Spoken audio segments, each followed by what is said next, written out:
नमस्कार। ETV positive Bharat के podcast में आपका स्वागत है। आप चंद्रशेखर वर्मा को सुन रहे हैं। इस पॉडकास्ट में आपके लिए कुछ ऐसे किस्से वो कहानियां लेकर आते हैं जिन्हें सुनकर आपके जीवन में सकारात्मक ऊर्जा का संचार हो जाए। तो चलिए शुरुआत करते हैं आज के पॉडकास्ट की। आज के पॉडकास्ट में बात करेंगे द्वापर युग में जन्मे अक्रूर जी की।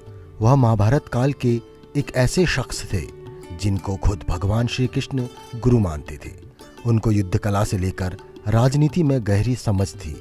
तो आइए जानते हैं अक्रूर जी के बारे में और कैसा था उनका व्यक्तित्व। बात उस समय की है जब श्री कृष्ण का जन्म नहीं हुआ था। कंस ने आकाशवाणी को सुनकर पिता राजा उग्रसेन को बंदी बना लिया था और खुद राजा बन बैठे थे। अक्रूर जी उन्हीं के दरबार में मंत्री के पद पर आसीन थे। रिश्ते में अक्रूर जी वासुदेव के भाई थे। इस नाते वह श्री कृष्ण के काका थे। इतना ही नहीं, अक्रूर जी को श्री कृष्ण गुरु भी मानते थे।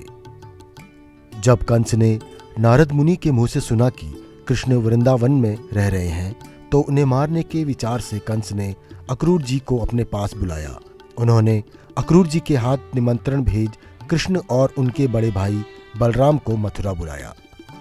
अक्रूर जी ने वृंदावन पहुंचकर श्री कृष्ण को परिचय दिया और कंस द्वारा किए जाने वाले अत्याचार के बारे में बताया। साथ ही आकाशवाणी के बारे में भी श्री कृष्ण को बताया कि उन्हीं के हाथों कंस का वध होगा। अक्रूर जी की बात सुनकर श्री कृष्ण और बलराम उनके साथ कंस के उत्सव में शामिल होने के लिए निकल पड़े। रास्ते में अक्रूर जी ने कृष्ण और बलराम को कंस के बारे में और युद्ध कला के बारे में बहुत सारी जानकारियां दी। इस वजह से श्री कृष्ण ने उन्हें अपना गुरु मान लिया।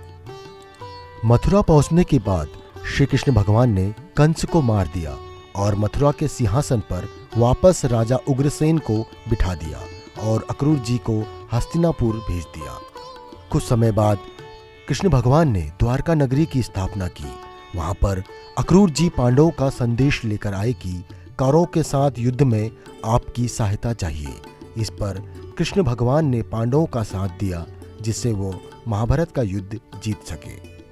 कहा जाता है कि अक्रूर जी के पास एक स्यमंतक नामक मणि थी। यह मणि जिसके पास रहती थी, वहां पर कभी भी अकाल नहीं पड़ता था। महाभारत के युद्ध के बाद अक्रूर जी श्री कृष्ण के साथ द्वारका आ गए। अक्रूर जी जब तक द्वारका में रहे, तब तक वहां खेतों में अच्छी फसल होती रही। तो ऐसे थे अक्रूर जी जिनके बुद्धि क्षमता की खुद भगवान श्री कृष्ण ने सराहना की थी। दोस्तों, यह ज़रूरी नहीं है कि हम कहाँ पैदा हुए और हमारे पास धन दौलत है कि नहीं। महत्वपूर्ण बात यह है कि अपने पास मौजूद क्षमताओं का पूर्ण उपयोग कर लक्ष्य को हासिल किया जा सकता है। हम उम्मीद करते हैं कि आपको आज का पॉडकास्ट पसंद आया होगा। हमारे साथ बने रहने के लिए आपका शुक्रिया। आपका दिन शुभ हो। नमस्कार।